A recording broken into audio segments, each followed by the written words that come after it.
Sanguinis Breaking. Breaking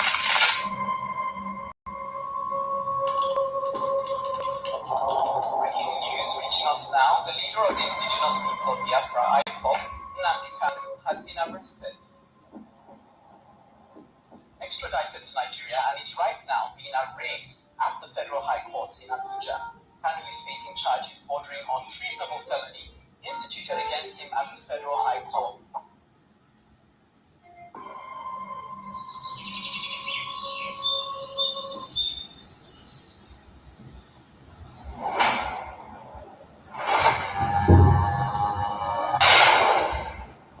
It was an unjust war.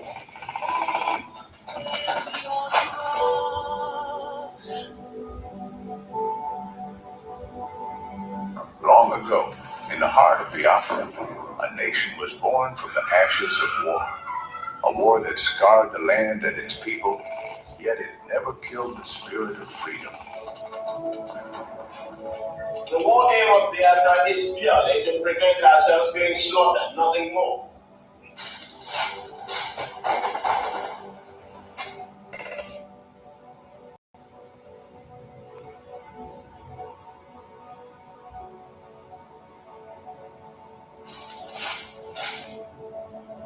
It was in this land, scarred by conflict, that Nnamdi Kanu was born, a son destined to revive the dream of independence for Biafra. And if anybody is going to judge our success and failure in this war, it will have to depend on how much we have prevented the enemy from killing us.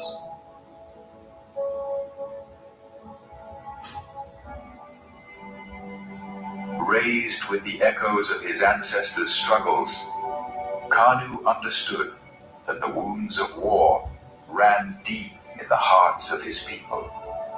The scars from the Biafran War, which ravaged the land and cost countless lives, had never healed. The dream of an independent Biafra, broken but not forgotten, lived on in the hearts of those who survived. It was these voices, these memories, that called him to action.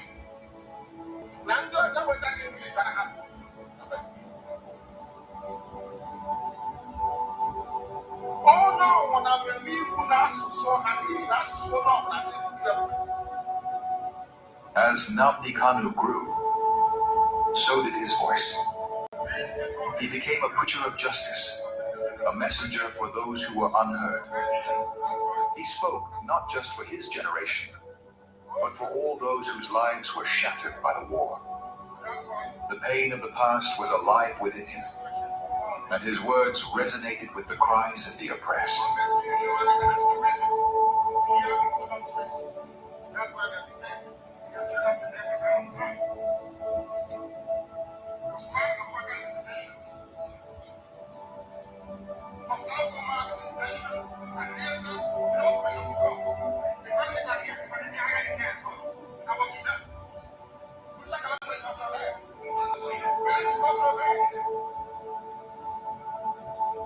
But as Kanu's message spread, so did the fear of the establishment.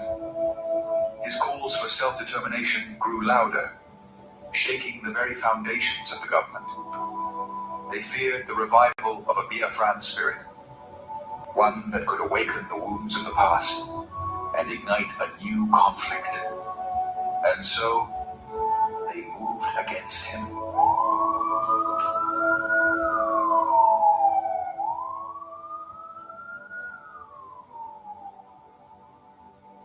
Nnamdi Kanu was arrested, his body captured, but his spirit unbroken.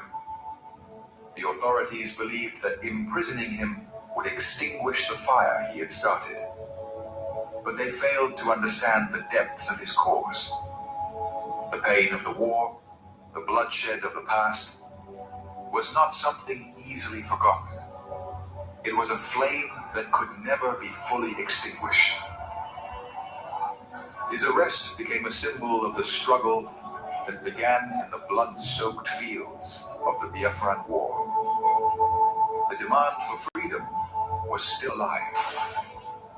The fight for justice continued, not just for Nnamdi Kanu, but for all the lives lost, for all the children born into a world of scars.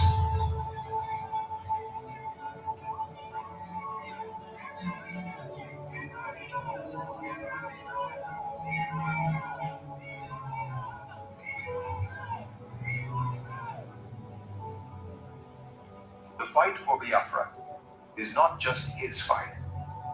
It is the fight of all those who have ever dreamed of a free land. And though the past may haunt the present, the future is still unwritten. As long as the story of Nnamdi Kanu is told, as long as the voices of his people rise, the dream of Biafra lives on.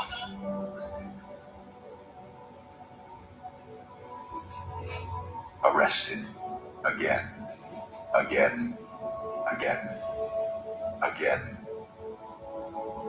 again, again, again, and yet again.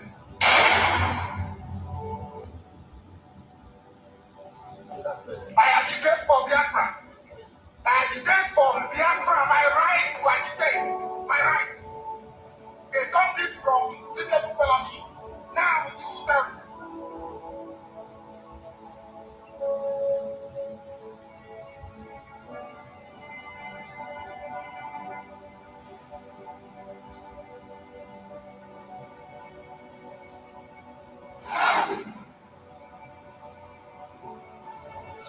This is Nnamdi Kanu speaking.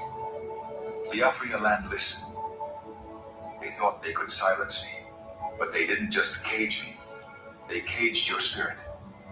They made you forget that our land still bleeds, that our people still suffer, that nothing has changed. 5 years in chains. But what about you? Are you not free? Or have they bound your voice with fear? The struggle was never about me, it was about you, your children, your land, your future. So I ask you, where is the fire that once burned in your heart? Where is the voice that once roared for freedom? Wake up! Rise again. Speak. Act. Remember who you are.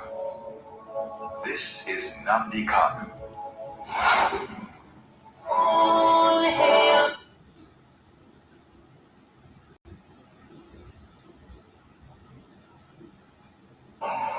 Akara m ihe mbe si ma atụrụ ofu ukwe ma nke ọzọ mụ atụrụ ihe niile ma ụkwụ ya ma aka ya isi ya bụrụ ya anyị ka dọbiri wee pụọ na nke onwe anyị chigata azụ etu anyị nọ tupu ndị ọcha wee bịa ebe a nwa aha obodo ebe a nwe ndị mmadụ na-eme tupu nwa bekee si ebe o si hapụ obodo ya ọ bịa ebe a ọkpọrọ onye nke ọkpọrọ oke ọkpọrọ oke afọ nakata anyị isi ọsọ n'ụbọchị nke taa na anya ha anyị kwụsị Naijiria anyị na-aza aha na-enwe obodo n'ime ya ihe mgbadụgasị biko kọwara m ihe Naijiria pụtara wee kwe kọwara m ọmụa ka ha aza aha osimiri ka osimiri ga-aza aha mụa n'ihi ihe anyị na-ekwu bụ na ebe a rụgidere ụlọ ala ọ jọgburu nwunye ọ dịghị mma Naijiria gaghị emekọtakwu ihe ọzọ ihe ọjọọ emego n'obodo a arụ emego egbugo ndị be anyị aka na-egbukwa anyị ndị Fulani wechiri na mabata be anyị ka na-egbukwe ndị be anyị n'ụtụtụ echi a na-asị na ọ ga-adị mma oge ọ na-ekwu ka enwe mmekọrịta bụ nke ndị ụlọ nke ndị ụmụnne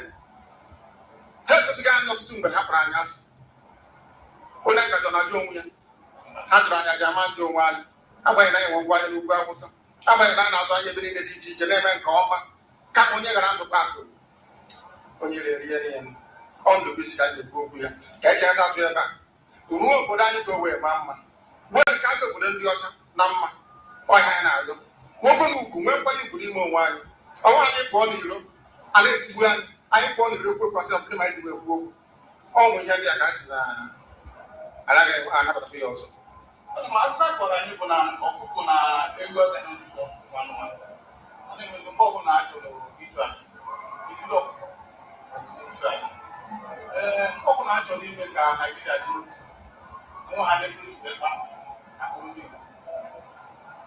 Igbo ọ pụtara na anyị bụ ọmọgbu ka ọ pụtara na anyị agaghị nzukọ mere ya bụ eji eme anyị ndị ọbara ndị Igbo ahụ kwafuru Naijiria tada ọ bụ site n'aka masị nyere eme anyị dịka ihe mee ndị etu ka mba niile dị iche iche gba ụmụ asị a na-egbu ha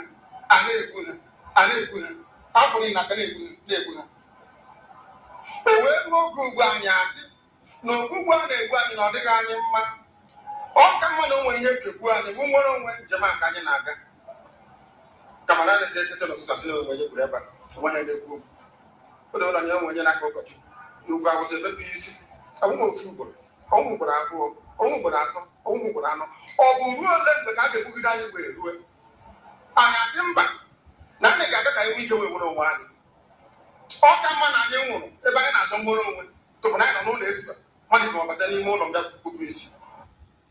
We have made it very clear.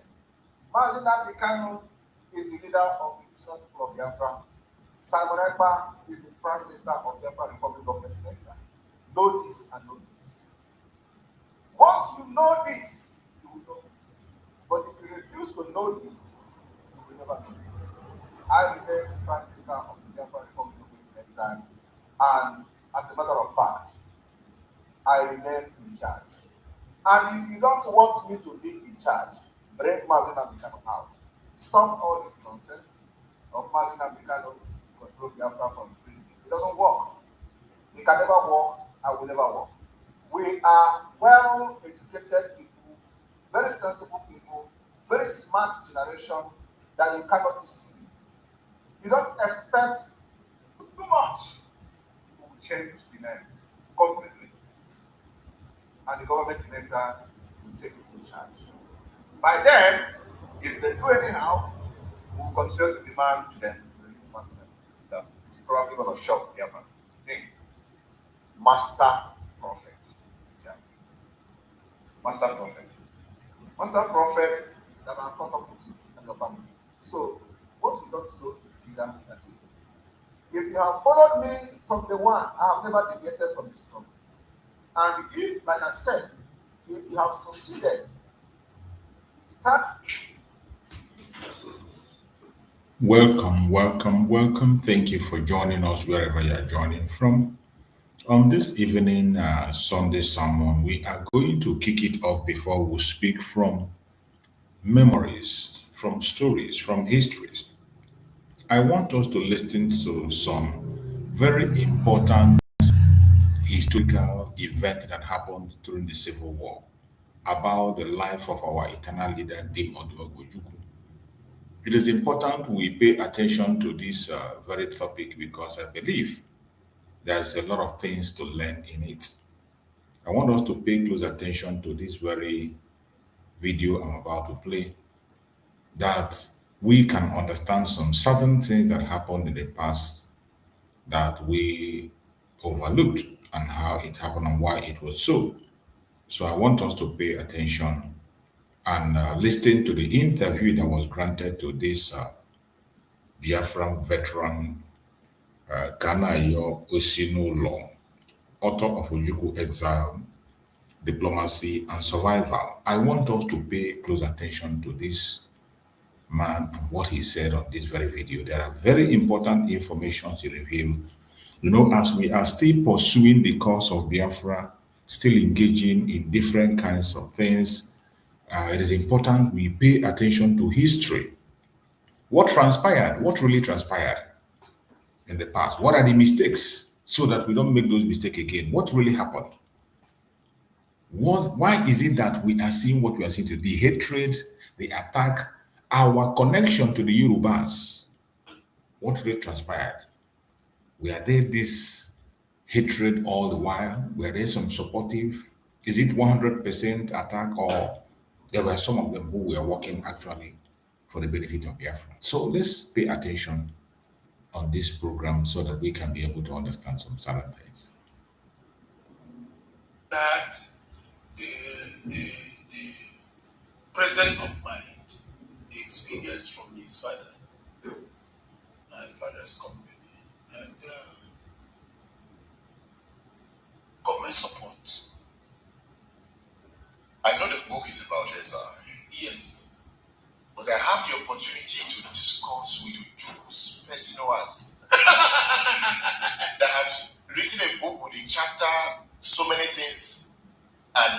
concerned, I will try to extract as much as I can. But let's come back to years on. Ojukwu landed in Cote d'Ivoire. How was he able to adjust? How was he able to survive for the first 3 months? The government of Felix, Dr. Felix Ofoboye, did everything humanly possible for Emeka to settle down, reorganize his life, and face reality, the reality of the Biafran collapse and the hostility of the Nigerian government at the time. So he adjusted quite frankly, I must tell you, very fast. And Ofoboye played a critical role. I remember he told us, within that company, he told us that Ufot called him one day into the office, 5 months into his exile, and told him that, what would you want to do? What type of business are you looking at? Are you going back to school? Or are you? Emeka said, I'm from a family of transporters. Ujuku transport. You can't talk of Nigerian economy without talking about Ujuku transport. So I would like to start transportation. He gave me money to buy tipper. He started with tippers, yes. He gave him money. Yes. But I thought Ujuku's father was a billionaire. Was Ujuku broke? He wasn't broke, but he had no access to the money at that particular time. Ufot gave him money, told us. Ufot gave him money, which he started with moving sand from the riverside to construction sites. This type of tipper that carries sand, go to the site, the driver will press something and it will offload by itself and it goes back. That's how we started. We drove trucks. He became a businessman. By 2 years, the 12 trucks had multiplied 8, I can tell you, to 100. The man, the Ofoboye, was shocked. He was such a good businessman. Oh, yes. If you gave me 12 vehicles to start the transportation business, and in less than 2 years, you can count, don't even need to ask. The staff, they are the drivers, everybody. They were all Ivorians, 100 and something. And counting. How was he able to do it? Because he had the presence of mind, the experience from his father, my father's company, and government support.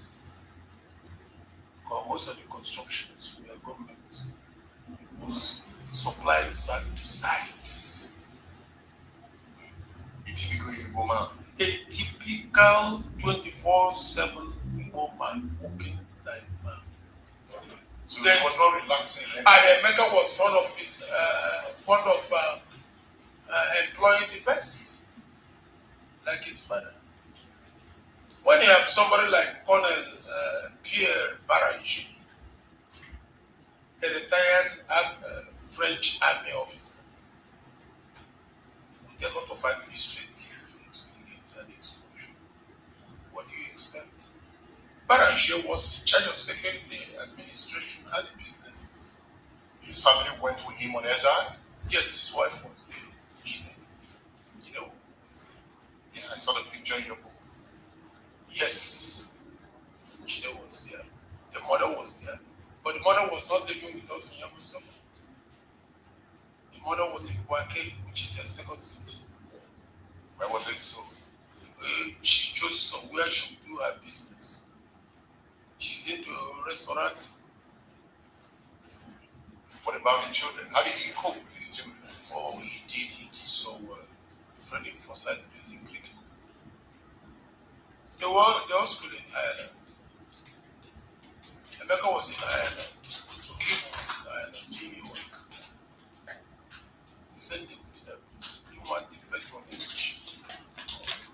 fatherly, this, make sure that they were brought up under very strict discipline, Catholic discipline. And he was able to take good care of them. Oh yes, every holidays is physically at the airport to welcome them. Every holidays is physically at the airport to send them back to Miami.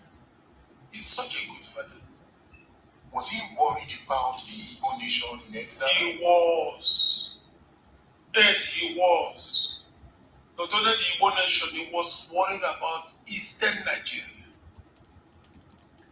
We're in contact with Women. We're in contact with so many of them in today's Bible. We're in contact with Gogo. He was in contact with so many of our people. Name of Gogo. Tell me about him a bit. How was it good propagandist? Oh, he was broadcasting what he got on his desk. Some people wrote it. He was such a popular voice during the He war. was. Intimidated these people to stupor. His delivery, he wasn't writing those things. He would put it on his table and he would deliver. Chinua.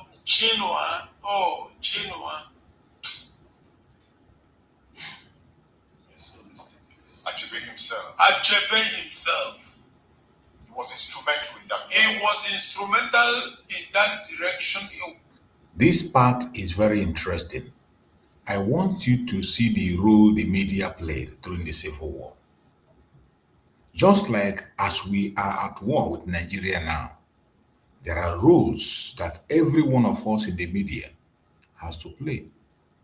That is why it is important to pay attention to this very part. That the battle of Biafra was fought with intellectuals, people that have the knowledge and wisdom. They provide the materials, the information, the words, and those in the media decimate it, like Okokondem that is just mentioned and been described. You can hear Okokondem name was very pronounced, but the people that were giving him the material were Chinua Achebe and other intelligentials, and they were giving, and they were doing marvelous and great work. I want you to pay attention. You learn a lot from this, so that in this new generation of Biafra that we are fighting, you will know what you are supposed to do and how you're supposed to do it. It doesn't have to always be about gossip, competition, who is this and who is that. We should allow the intellect, people that have the knowledge, to come in and do what they have to do. And when you see them, embrace them. Listen carefully in this program, you will understand the division of labor that played during the time of the Biafran Civil War. Was instrumental in fighting for recognition of Biafra. Hey, come on. We were to get 3 recognitions in January. All the countries have told us is hold the ground up to January 15. We'll recognize you. And you got the recognition. No. Ghana, Senegal, Sierra Leone. Have you read Eddie Rose's book? 48 guns for the general. I've not read. Oh my God. You see my name, he acknowledged it. I gave him the material. Eddie is alive today, he's in UK. You see the role the media played in recognition. Listen carefully how Biafra fought for recognition during the Biafran Civil War. This is a man who was a personal assistant to our eternal leader, Dim Odumegwu, telling you what really transpired. Pay close attention. You will learn a lot from this video. Listen to him, how they fought for recognition and the people that recognized them and those they were expecting before they surrender finally. Listen to hear what transpired. Very important. We were to get 3 West African recognitions by January 1970, but he needed to cross January 15. You couldn't cross it. You couldn't cross it. Siaka Stadium. Or Sierra Leone. Afrifa. You can. Said the same. the three had promised and committed their countries. You got Zambia. Zambia, after the war, I can reveal to you that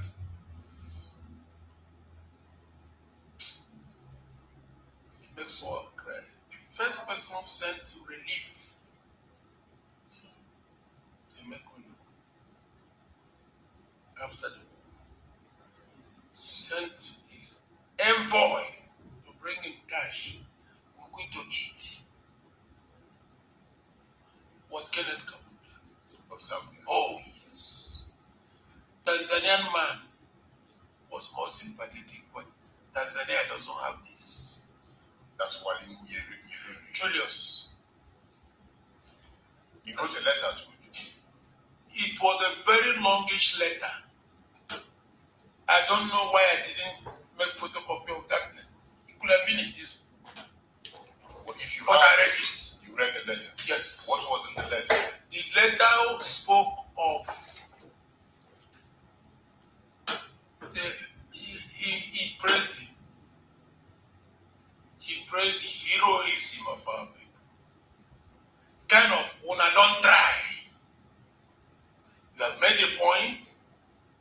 It is now left for us diplomatically to tell these people to stop the genocide. Genocide. Yes, it was more than 11-page letter. So where's that letter today? I don't know. Maybe you could keep the letter. I don't know. I read it. How do we find that letter? He should have kept it somewhere. Where are those documents? Julius wrote 11 or 12 pages. This thing. All okay. Call it condolence letter. What has happened has happened. Take it like that. Let's move on. Let's move on. Aid. Kenneth Kaunda also wrote a letter. He wrote a letter, but it was 1.5 pages. I had a photocopy of that, but I think I lost it in Accra when I was packing to a new hotel.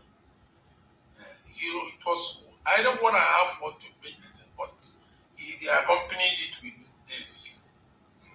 Not Zambian money, because in that letter he made it clear that it's not money from our treasury. Even if you had the letter, you wrote in this book that you wouldn't have published. No, I couldn't have. Because he had harsh words for the Nigerian authorities. Yes. Tanzania recognized Nigeria. He did. Zambia. Yes. Gabon. Yes. And Cote d'Ivoire. Yes. Azikiwe played a huge role, right? He did. But today, some young persons in Igbo land tend to write Azikiwe off. Yes. I think the anger is clearly traceable. It's clearly traceable to the way he exited the Biafran struggle. You don't keep young boys 19, 22 years in the trenches, and they're announcing to us that we have gone to Liberia to consult top man to beg Yakubu. It wasn't proper. There were also those who disagreed with America's policies. Wechwe, for instance, from Ogwash, I think is a relation of Ngozi Ukonjo. They disagreed at a point. He was Biafran ambassador to France, Biafran representative in France. But he didn't just quit. If he gave Emeka advice and he's not taking it, it's not for you to call a press conference and say, I'm going to Liberia to meet top man. After meeting top man, I will go to Lagos and meet Yakubu. Perhaps Six saw that Biafra was not going to stand the Nigerian firepower at the time. Yes, that may have been his conclusion or his assumption, but I don't think he got it all right. That's the anger we have. And if you look at my book, there was no time Emeka sent me to MPP person. You didn't even mention Azikiwe. No! I was looking for Azikiwe in your book. I didn't see Azikiwe. No, Mecca would not send you to an Azikiwe protege or his Jimobodo was his man in Enugu. He was disappointed in Ziki. We were all disappointed in Ziki. That's the truth. Any other thing somebody else is telling you, Ed, is being diplomatic. We were disappointed.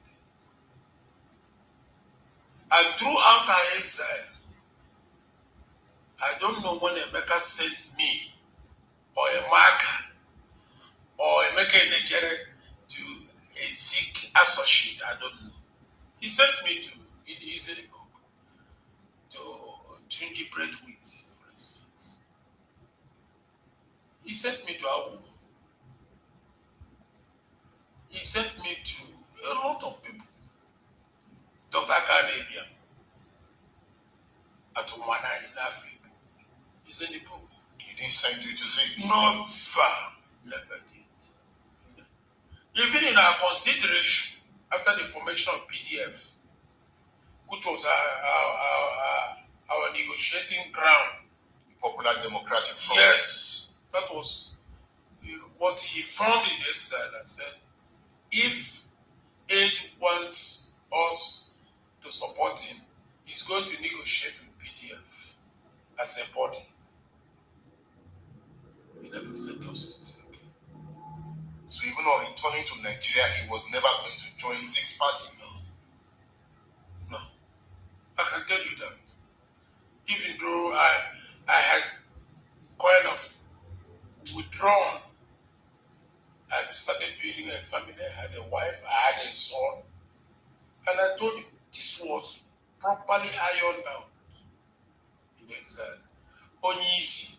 As soon as he landed, I would like to face my NTA job. What was the salary at NTA? After PDF,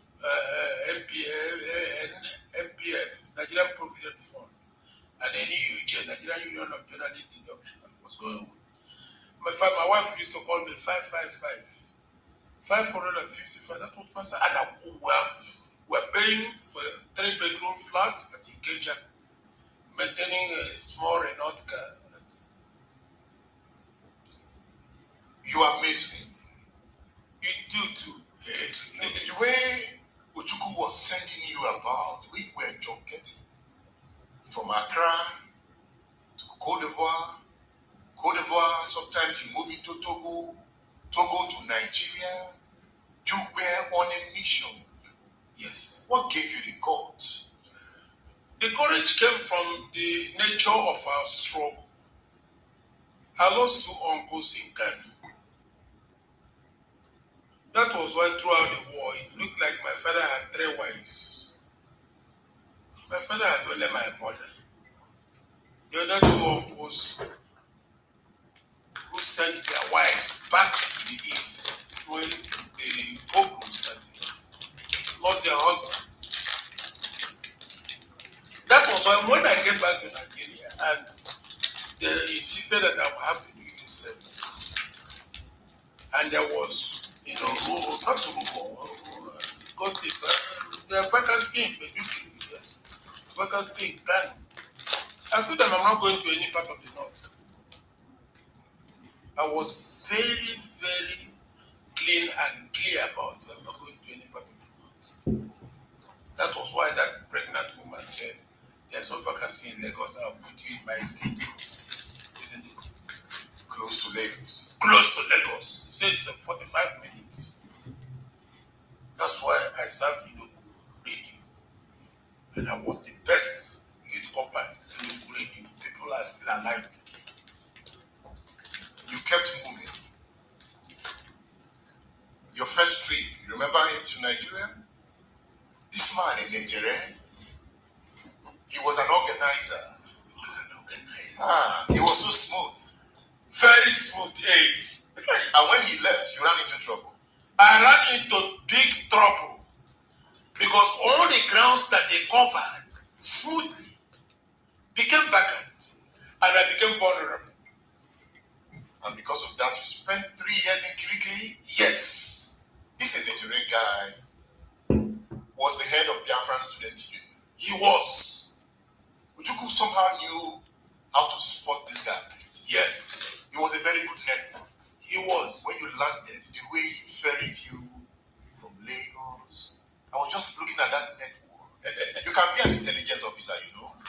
Yes, but Nigeria is not a place where your talent is utilized. I felt like recruiting you for Mossad or CIA.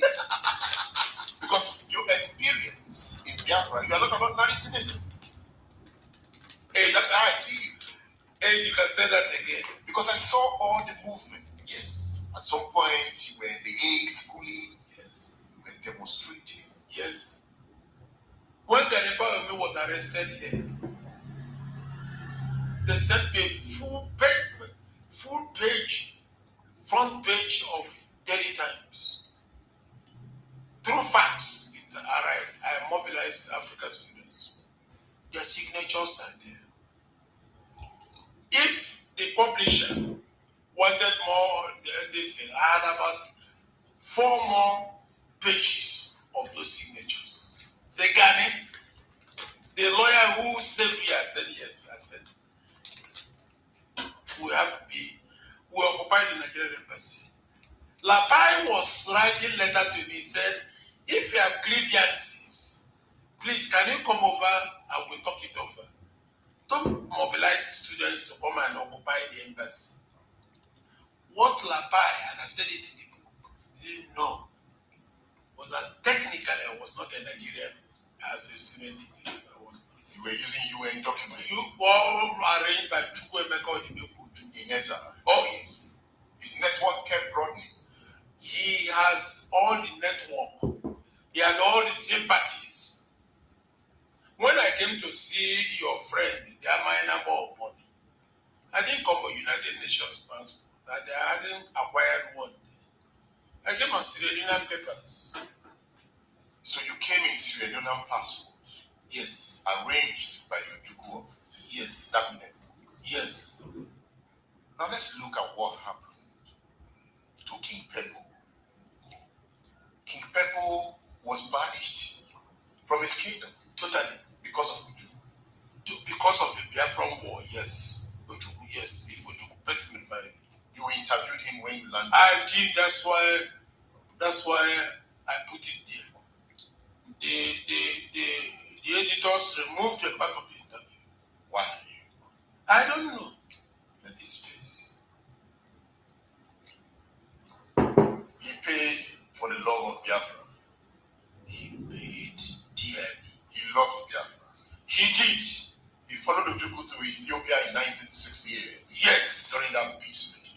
At Addis Ababa peace talks. And that was one of his offenses. That is one of his crimes, in quote. And he was dealt with. They dealt with him and he died miserably. Sad. When you met him in Apa, what was he looking like? He was looking frail. He was sick. He was looking sickly. I almost started crying because I used to see him on television. Robust, healthy. He was now almost a skeleton. That's that photograph. He called the photograph. And when I gave him what Emeka gave me to give to him, he started crying. Kings also cry. Yes, kings also cry.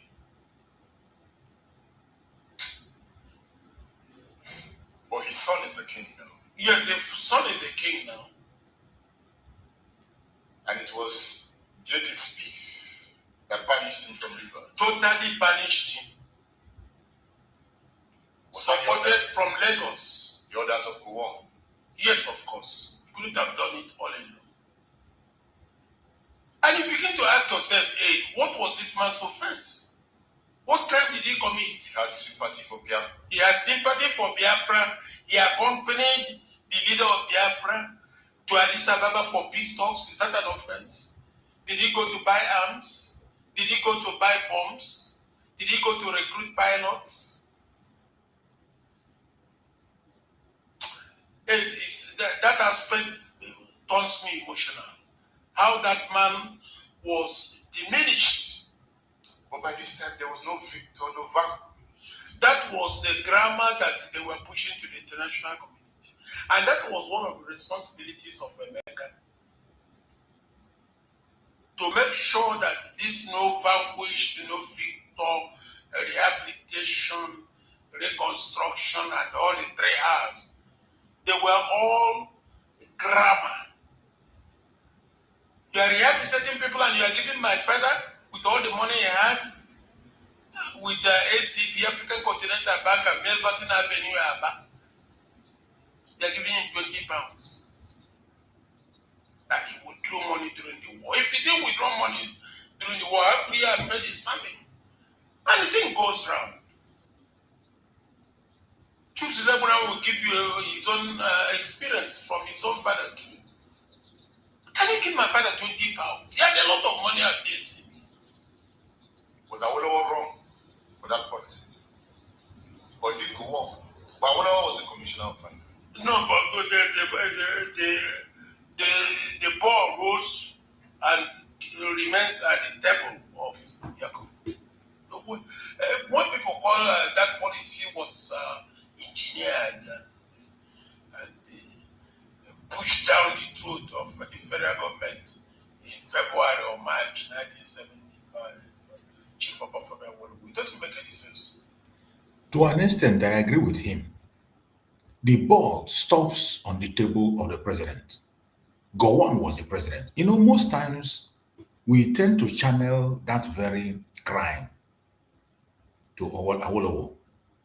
That economic idea, even if it is Awolowo that suggested it to Gowon or whatever, the ball stops on the table of Gowon to approve.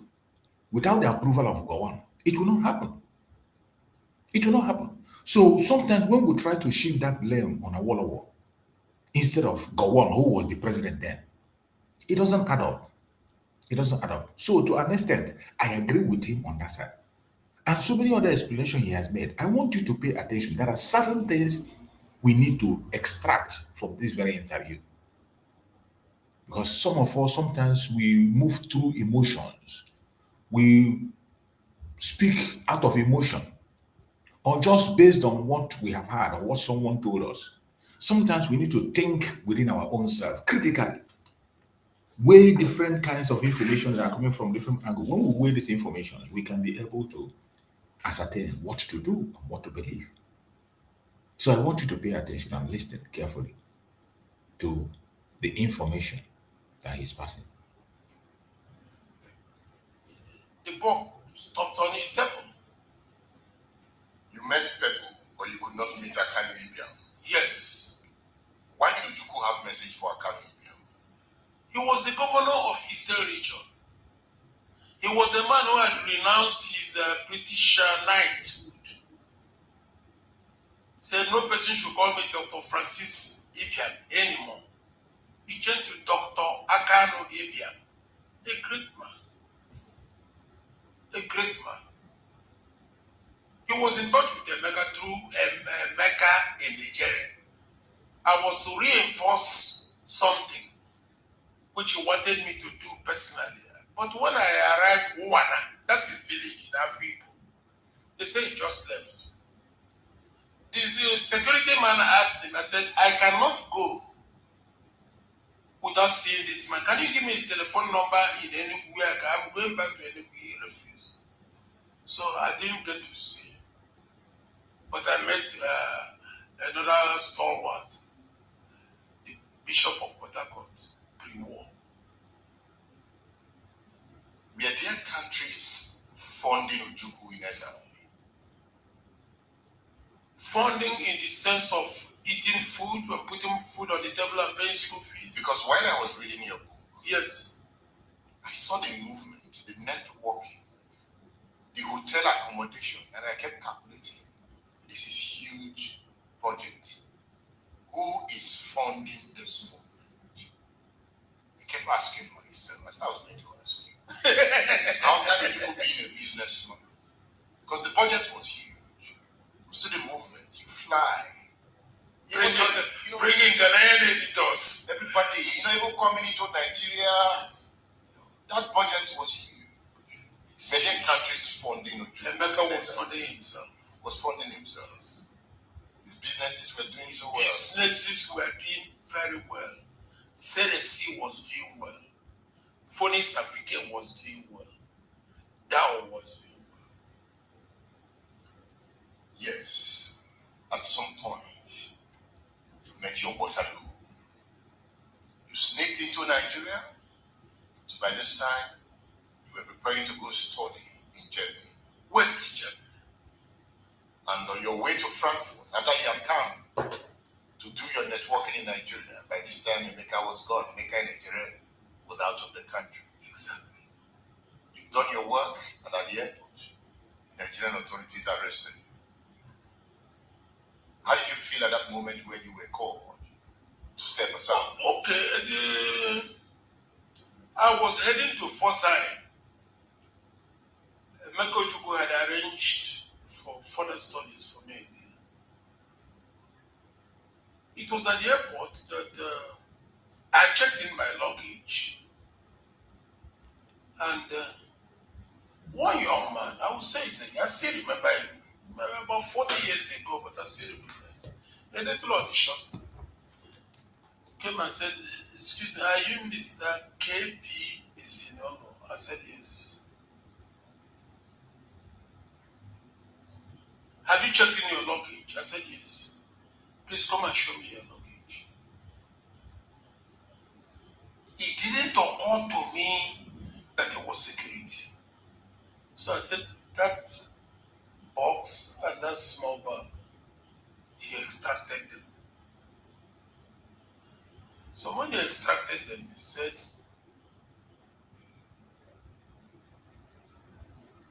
"I will take you somewhere." Now I asked him, what's the problem? He said, "I will tell you what the problem is."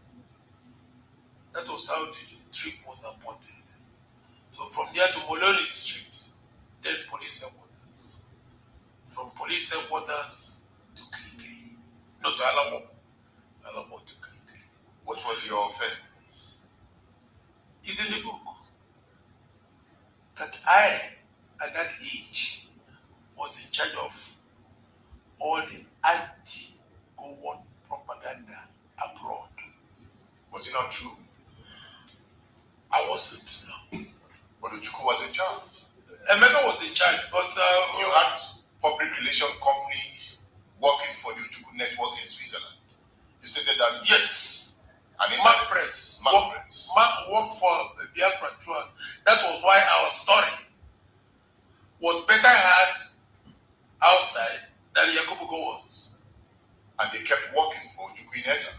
Yes, up to a point, because the contract had not been elongated, but it hadn't expired. And you are Ojukwu man. Yes. Coming into Nigeria at different times to bring in news and take out news. Is that not true? And to accuse me of being in charge of anti-Gowon propaganda abroad was making me larger than I was. There were organizations that didn't like the collapse of Biafra, and therefore was working against Gowon and his regime. Luckily, by this time, the unpopularity of the man has started growing, even within his own military. Emeka was monitoring events from Yamoussoukro, that the man was not doing well, that the Nigerian economy was getting down. And we were hoping it is now that it is really down, that this thing is getting down. And I don't know why they were thinking that Emeka in Nigeria and Ghana is the only people in charge of you. They are anti-Gowon propaganda. But you were a prominent link ferrying Ojukwu messages into Nigeria and taking messages out. Even in Ghana, you were critical to the organization of Ojukwu messages. The Nigerian authority was not wrong, don't you think so? Yeah. You wrote that. Look at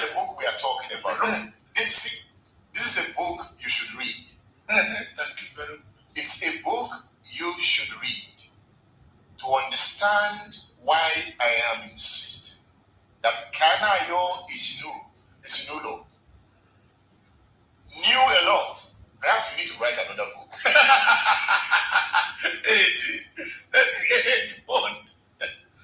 To get this book, go on darabooks.com. You will find this book on darabooks.com. You can also order through our WhatsApp numbers. The numbers are on the screen. I'm telling you, this is the book of 2024. Thank you very much. A lot have been written here. So they got you. The Nigerian authorities got their man. They were very happy. You can see it on their faces. Because they were talking in some suppressed tone. Before I got to that point in the book, the suspect became saying, they catch him. I don't catch him. We're sneaking in and sneaking out. So when we got to that airport, I kept waiting for them to catch you. I said, man, I was not saying they didn't get it. That means the Nigerian intelligence network is poor. Yes. Because the way you were coming in, I'm going out. And I must say that, anyway, so from the airport to Mononi Street, from that street, police headquarters, to Kirikiri. You spent 3 years. 3 torturous years. What happened to Kirikiri? Well, they put me in if you like, a room. Solitary confinement, you can see.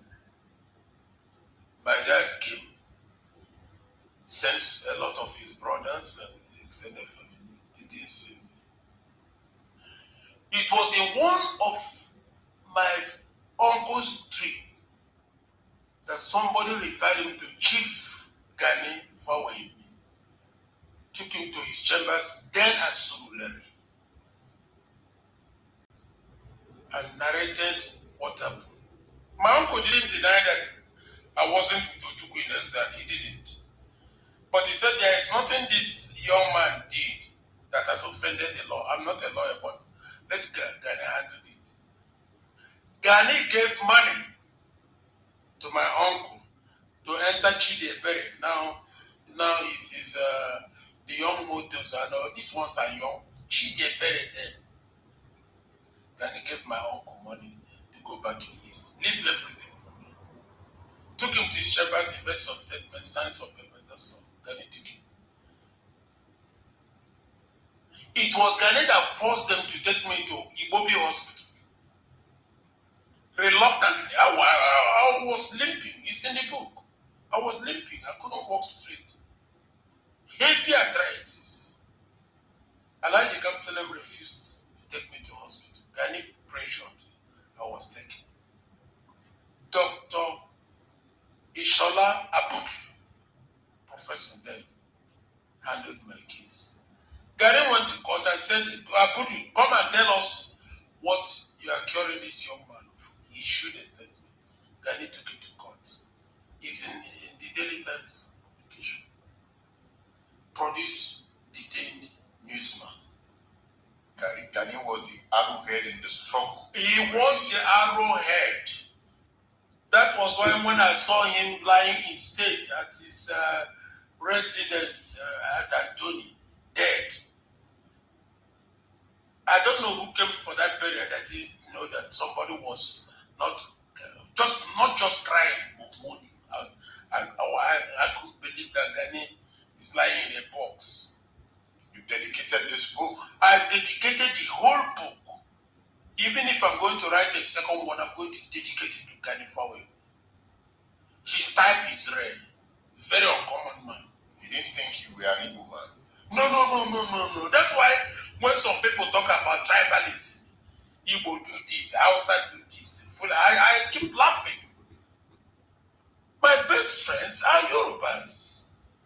This aspect is also important. Some of us, sometimes we go so extreme out of emotion, including myself. Sometimes we over speak about this issue of tribalism, but there are still some Yorubas. Undoubtedly, there are still some Yorubas who are still 100 in support of self-determination of the Biafran people.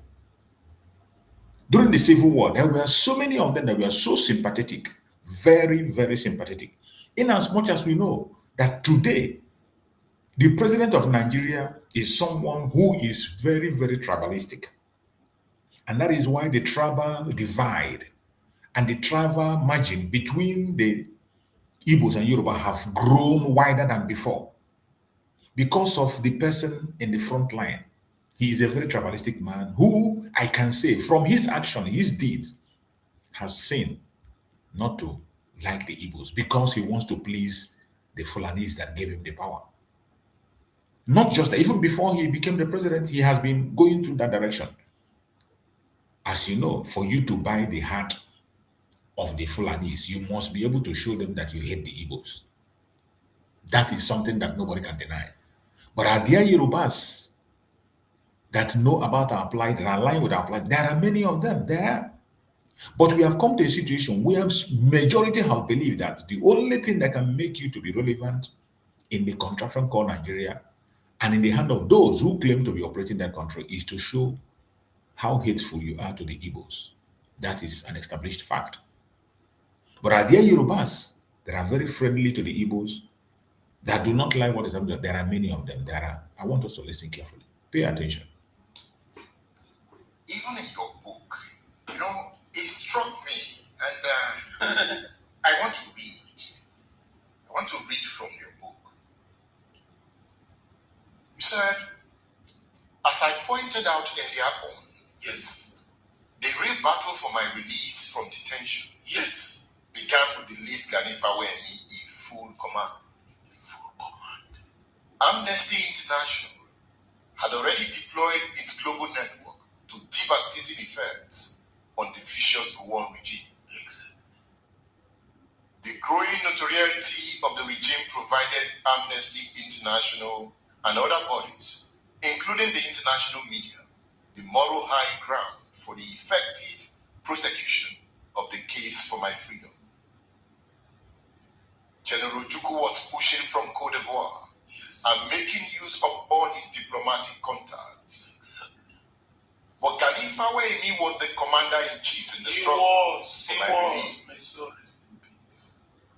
One can now see clearly why I detest and condemn tribalism and any form of ethno-sectionalism in all ramifications and shapes. Hey, you got it.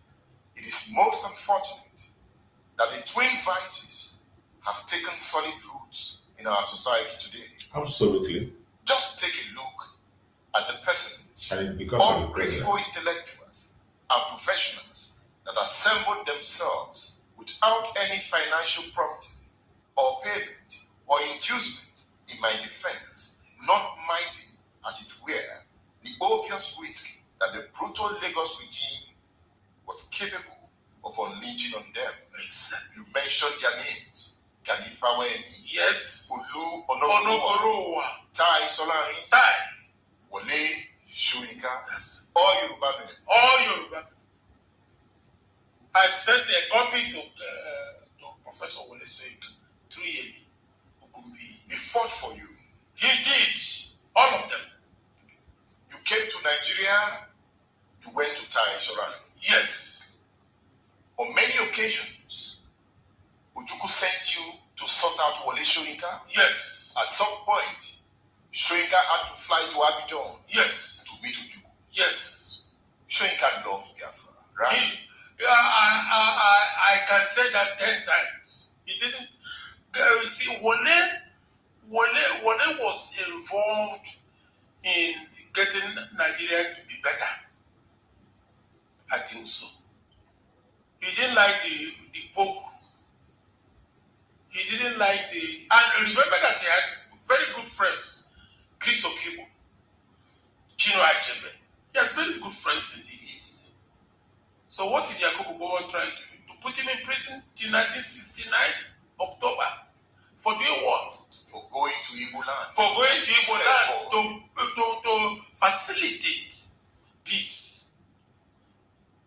To ask why we're abandoning Aburi. That was his offense, like the Amayana of money. people seeking for peace, Yakubu Gowon put. So when people begin to praise Yakubu Gowon, he's a man of peace. Man of peace, and the thing that happened in Asaba happened. Emeka still remembered the killings in Asaba. The Asaba massacre? The Asaba massacre was massive. Like the Calabar massacre. People don't talk about Calabar when they entered Calabar. When they entered Calabar, they massacred as many people as they did in Asaba. But why the Asaba own happened before the glare of the world press. They killed a lot of people in Calabar. Before I miss this point, yes, because in this book, at some point, when Ojukwu knew that Murtala Mohammed had been killed, yes, in the Dinka coup, yes, let me not misinterpret you. Was Ojukwu happy? No, what he told me, I don't know whether I captured it in this book, was poetic justice. That time I didn't get the meaning, but it was later. He said poetic justice. Did he smile when he said that? Remember, Taiwo was also killed. Let me tell you, I was coming to that. In that coup aid, 2 principals were killed. Murtala Mohammed and Taiwo Ibrahim. These were the 2 people who commanded the killings in Asaba. And Ojukwu remembered. We all remembered.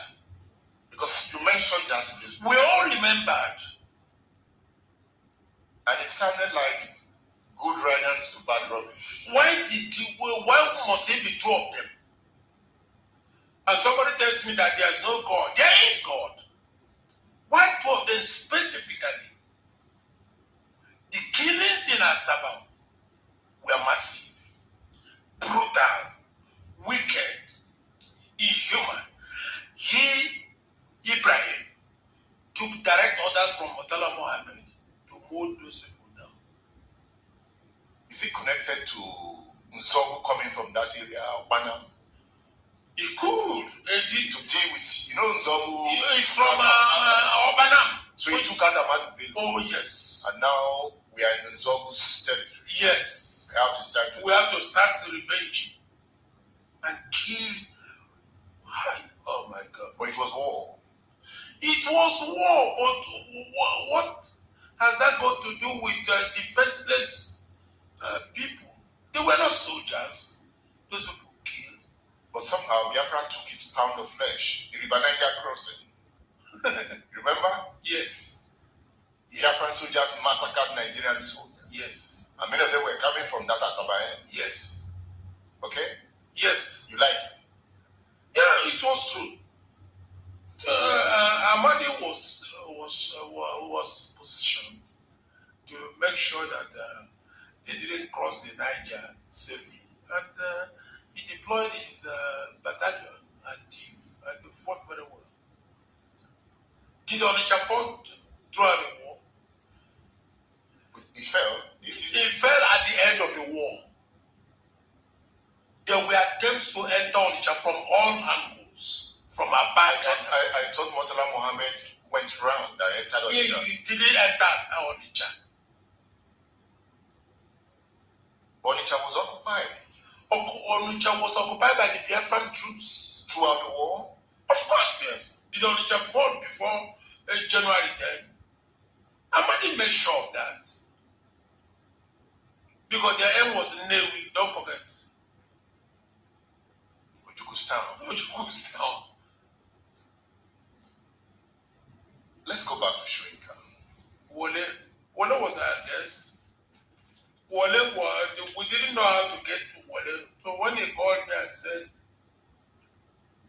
he doesn't call him Wole. Because he doesn't even call him prof. He calls him playwright. He said, I must host playwright Wole Soyinka here. Bring him here. I flew back.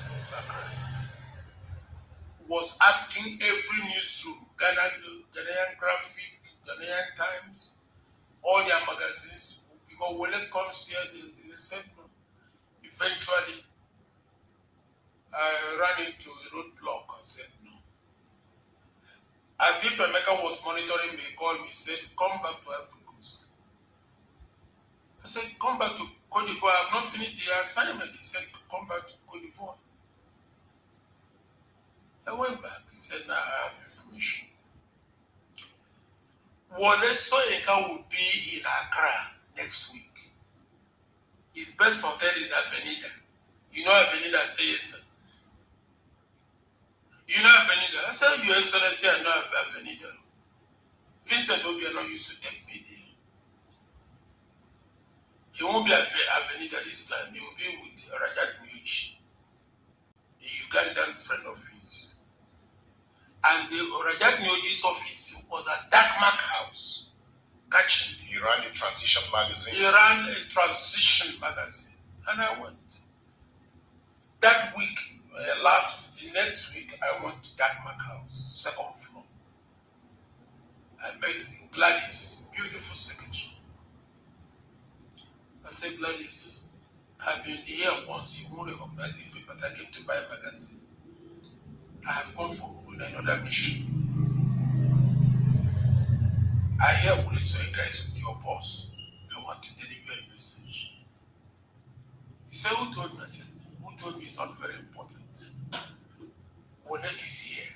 I want to send a message. She gave me from an Africa. They ushered me. Even before they offered seat to me, they wanted me. I said, I have come to deliver a message from General Ojukwu. Said, okay, now you can sit down. I said, no. I was able to extract from the playwright. He had this book. The very first week he came out from the printing press, I took to him at GRA. I gave it to him, Ugumbi. Wole knows me, miss my local flights. It's a rascal, so they cost. And I told Wole that His Excellency would like to see you. Say, yeah, Wole, I said yes. When he said, at your earliest convenience, at your earliest convenience. It's okay. And he came. And you know, Emeka, after meeting with aid for about 3 hours or 3 days, you will never tell a second person what you discussed with it. Was that secret? That's his life. Anyway, he's a soldier. He's a soldier. So when I came back to, I said, when they came, I hope talks went fine. He said, yes. We were able to arrive at a vast area of consensus. That was his language. And Wole kept coming. Oh, yes, sir. They were personal friends. You know, today, some young persons in Igbo land attack Wole Soyinka for not, they say he doesn't love the Igbo people. No, they don't know what is happening. Tell them what is happening. Tell them. Wole doesn't hate Igbos. Let them come and ask me. I'm asking now on their behalf. No. There is no hatred that Wole can ever harbor against Igbos. I'm in a position to tell you. Because Ojukwu in exile, Wole was always in the picture. He was his companion. He was his comforter. It doesn't. When Wole comes and says he's leaving in the next 3 days, and I am leaving. Now lie. You keep him there for 3 weeks. And before the war, he was a link. Oh yes. So who said Wole Soyinka? Tomorrow somebody will tell me that Tai Sholare hates the Igbos. How? When the street that leads to his house is Zogu Road leading to his personal house. I've been there more than 4 times for meetings. And they were mostly Yorubas that stood with you when you were in prison. When we were in exile and after the exile, when Emeka was to come back, those who supported, do you know how much Banakogunsowo spent on my tickets alone? The editor of the Sunday Times. Oh, yes. And Emeka was a slave of his column. Bolakwa did not collect money from the Biafran Not network. one couple.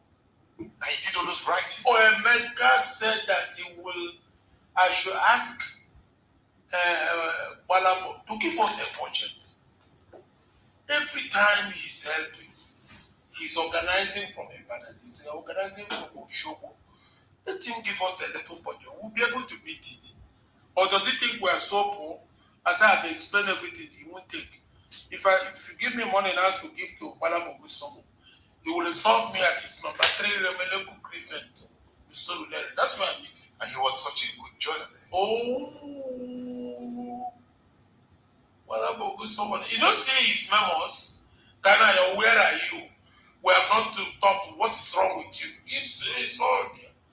And the publisher, eminent, they omitted about 17 of his memos.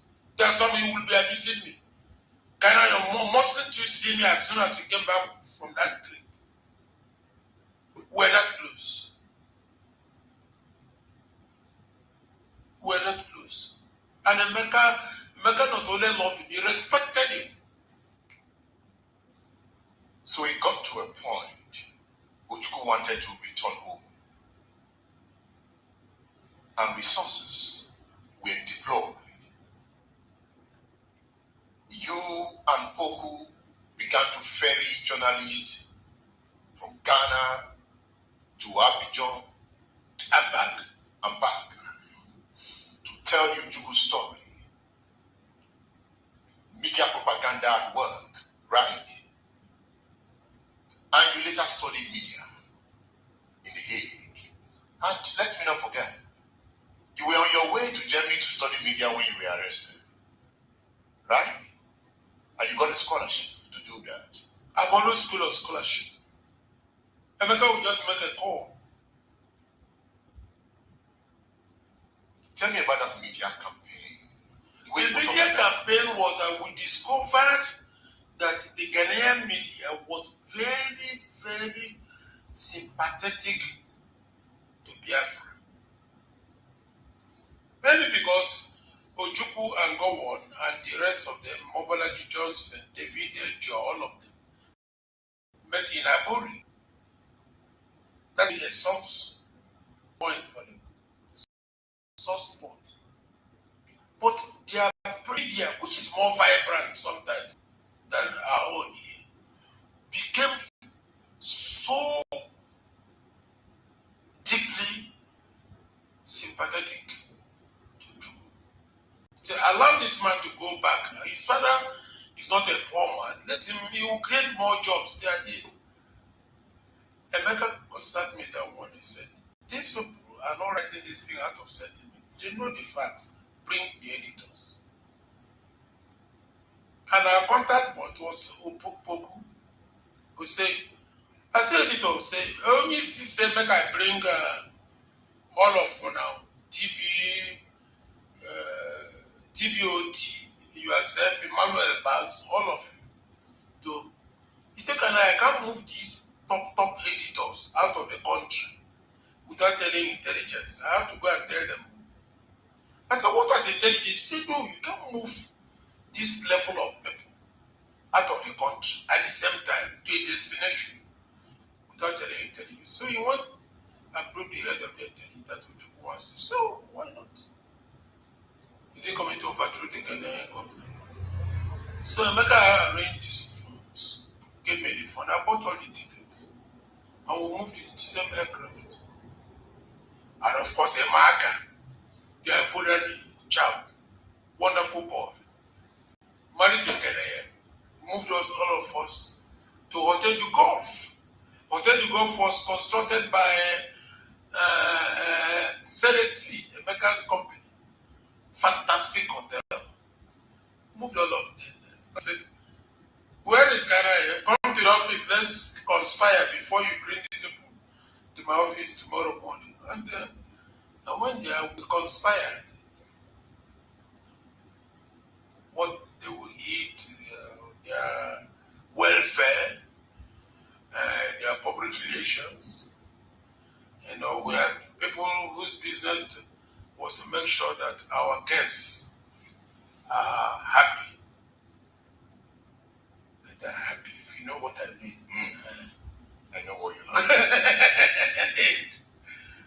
That's their job, you know. So, and they enjoyed their stay. They did. They enjoyed their stay. They enjoyed Ojukwu. They enjoyed his rhetorics. They enjoyed his etiquette. You know, he's a smooth talker. He's brilliant. People say his English is. They don't know that his French at a point became better than his English. Yet his English was superb. His French was. And he was a man of history. Oh, he was not sent to London by his father to read history. He was sent to go and read law because of the nature of the properties his father was acquiring. The beggar went there and read history. In exile, he was reading newspapers from all over the world. He reads like Emeka can finish this book in 2 days. He was a voracious reader. He was a voracious reader. You can say that again. And readers are leaders. He was a voracious reader. And when that media campaign started in Accra, it was clear Ojukwu was coming home. Yes. But he wasn't coming home to Ghana. He's coming home to Nigeria. So we needed to ignite the fire in Nigeria. So at that point, you were in Nigeria by 1980. Emeka had pushed me. I entered Nigeria December 29, 1979. Shehu Shagari had taken over board. And the negotiation began. The Chobo Karibo played a critical role. Now, let me tell you something that people don't know.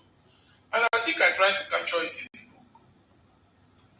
Emeka sat down with Emeka and I. And he asked if I must go home. The Ghanaians are putting fire, yes. If I must go home, Ghana must go home first. The man said they will arrest him again or choke him. He said no. There's a democratic dispensation there. It's not a military regime. So I came here 29th December. 29th December or 24th December 1979. Shehu Shagari was already in power for about 3 months.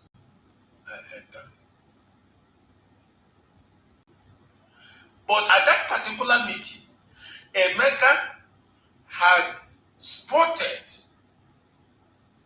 one man they called Chobo Karibo,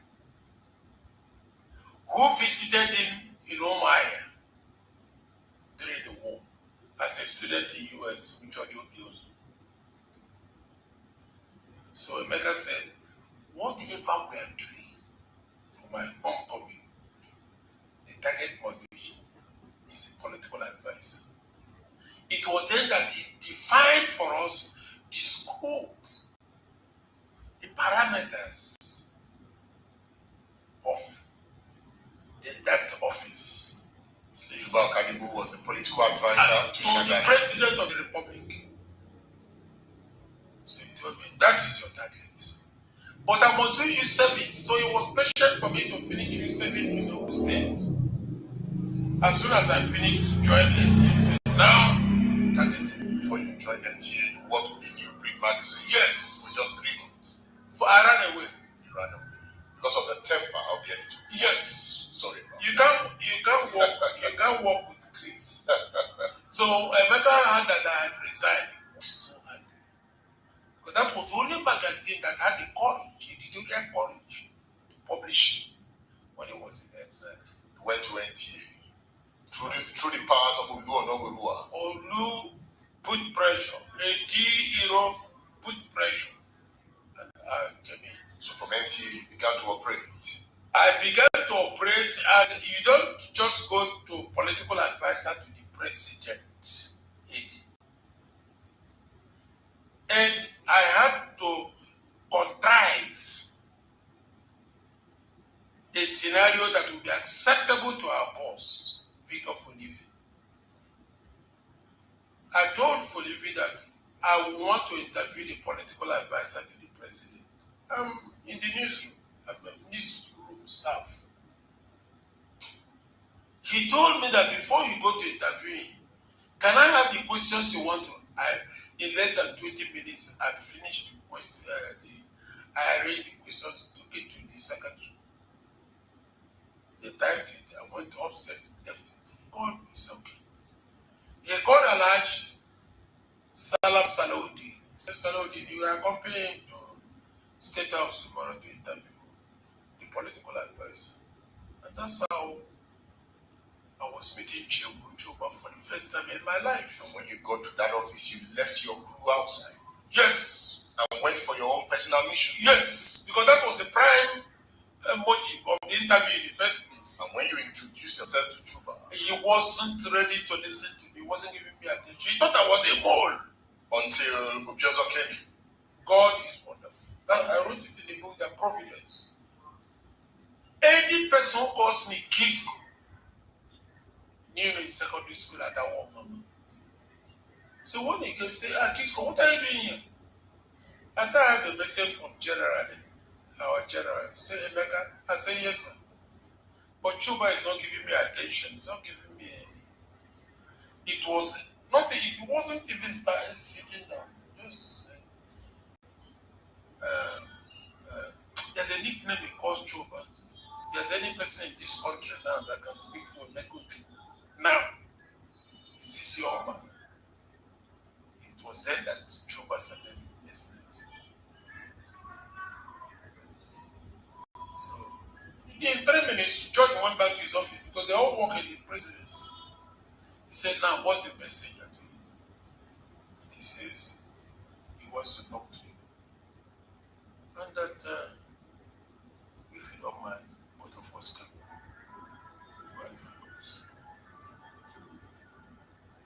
Would you like to talk to him now? He said, yes. I wrote the number. I called his secretary. He came upstairs. Put us on. He said, je parle avec mon général. Can I speak to my general? That's his secretary. And he's ready. He Jew. He hooked us on. His Ujuku secretary was a Jew. Yes. He's an Israeli. An Israeli. Yes. She must have been an intelligence officer. We don't know. He will tell you that. So he hooked us on, and Emeka was KBC Abom. That's the first sentence in KBC. Where are you calling me from? See, when you say, I'm Abom from Chobo Karibo's office. Let me talk to that rascal. He called Chuba a rascal. Yes. So, the call was transferred to the desk. I was talking to him from my office. And they talked for a long time. That was the beginning of my trip to Cote d'Ivoire with Chuba. Choba. But Choba insisted he won't come alone, that he will come with George Obioso. So 3 of us, they avoided me. He didn't take the same plane with you. No. Because they knew, they're in government. They know that they are monitoring me. I knew security was monitoring me at that time. But you were not threat at that time. No, I was no longer a threat. It was a friendly government. It was a friendly government, and the American and Nigeria, the strategist was not there. America was not there. America was at Osaka. He had finished his PhD in America, come back and was teaching. You had to sacrifice your own PhD. Oh, yes. To make sure you could return home. Oh, yes. He didn't want me to go beyond the master's degree at the I could have been at University of Lund. In Sweden. In Sweden. Wonesoyinka wrote a letter to NIIA, Bolaji Akinyemi, to employ me that I could have been in Sweden. So what was the trip to Abidjan like? With Choba, Yeah. he received it like a king. I went on Air Afrique, then went on Nigeria Airways. So I arrived first. Emeka said, where are our visitors? If we go to office without our visitors, Emeka will be mad at us. I said, no, they are coming. So if they are not coming, I would have told you on phone. They are coming. But they are coming on another flight. 1.5 hours or so, they landed. I said, those are the people, when they do like this, go and get them. They don't want money. And they landed. And they will put them in vehicle straight. Emeka was already waiting. That's all. It was a good discussion. Oh, yes, I sat in. At that point, Chuba Okani took it as a mission. He took it as a project and a mission. He introduced you to Dr. Tahir. Introduced me to Dr. Tahir. And even the Minister of Works. No, he was then the chairman of NITED. I'm talking about the Minister of Works. Victor Massey. Yeah. Victor was in the project line for Emeka's coming. And don't forget that Victor was a captain with Biafra Army engineers. So he was very sympathetic, but he didn't want to be right there at the forefront. He said, have you talked to Tahir? I said, we're just coming out of his hotel. That's not a hotel, that's a massive. He was in a suite of about 4 or 5 rooms. Dr. Tahir likes discussion. Ooh, he's an intellectual. He kept talking. He kept talking. We told him we have an appointment. We have an appointment with Massey. When we are stood up, he will bring the shortcomings of apartheid regime in South Africa and how they were reconstructing agriculture there. He was knowledgeable. He's an academic.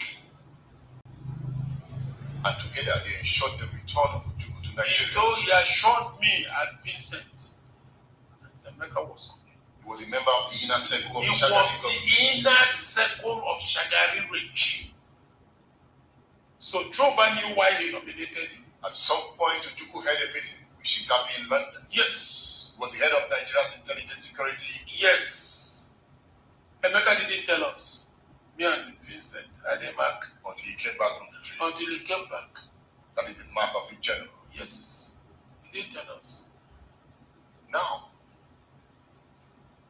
you needed to sort out Tai Sholani. Yes. Tell me about that man. Tai visited me. God created human beings. Tai visited me at number 18 Oluwalumi Street in Kenya. I was then living in room and parlor with my wife. I just finished using it. And we kept talking. So one day Emeka insisted that I cannot come home without telling the sage, Chief Obafemi Awolowo.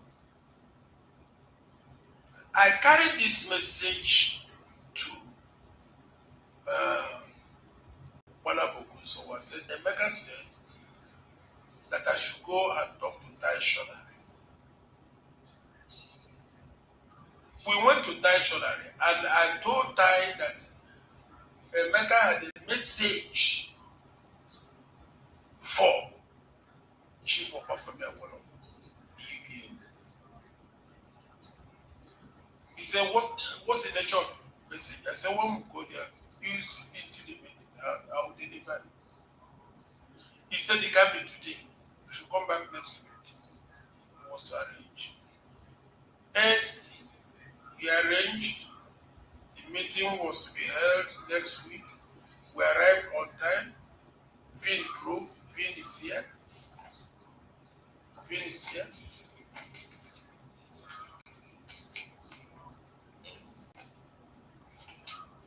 Vin drove in. We drove in Vin's car. Time said we should park our car. We parked our car and we moved into his own car. A little dark yellow. I don't know how to do it. It's a Range Rover. In Ikene. We are the reception. the door of that reception, what they wrote there was Situation. situation. I copied it. 5 minutes, 10 minutes, 20 minutes, 25 minutes. Time was not coming out of the room. When he came, he made us sign that we should go. He said, Dog, let me face talk because we couldn't recover.